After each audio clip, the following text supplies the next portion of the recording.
Hi, my name is Sophia. I'm a copywriter and I work at One Method.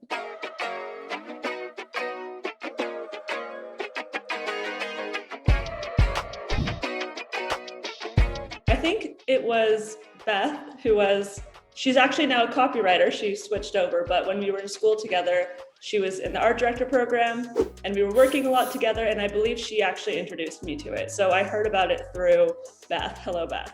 I really like the format of it. I like how it really is just like idea first, and we really just got to focus on the concepting part of it and coming up with something that we really liked. And it was nice being able to submit a board. We just it was, we still were pretty new at that time. So having to distill everything down into a simple format like that, it was a good challenge and practice for us. And yeah, we always just like to do those extra kind of things. It's nice getting in the habit of coming up with stuff. And especially with NAC, you don't actually have to think too much about the logistics of it or really selling anything through. It's kind of just a creative's dream of all fun and no responsibility. So I think that's what we liked about it the most.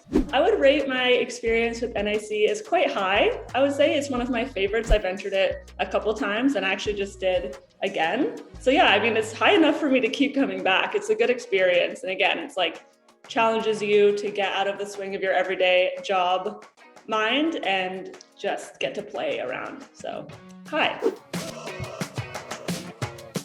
I think our thought process for the Nabob coffee brief was really just the brief essentially was, how can we celebrate 125 years of making great coffee and spread the news that we actually have a really long history.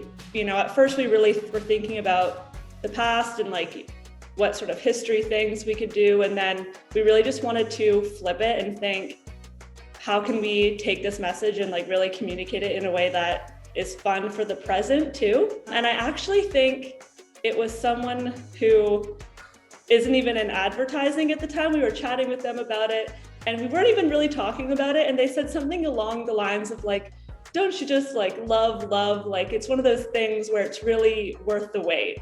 The best things in life are worth the wait. And we kind of heard that and instantly we're oh, worth the wait.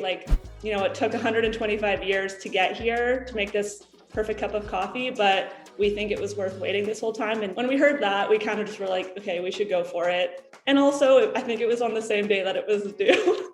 So we were we need to decide. And then, yeah, you kind of just had to go for it. I think if I have any advice for new entrants for NIC, I would say if there's something that you really like, you kind of just have to go for it, because it's one of those things where you could have endless ideas and get endless opinions on it. And the industry we're in, there's always going to be a bunch of different ways that it could come to life and be just as great. So it's not every day that you get to actually have full creative control over what you want to do. So if you're stuck in between things, you're getting different advice from different creative directors, you just gotta remember what you liked about the idea and then go from there. Because I always find that's when it ends up being the best work at the end of the day, is when you see some form of that original vision of what you got excited come through, and not get too distracted of all the different ways it could stray from that. So yeah, I think just do what you want to do, because it's not very often you get to.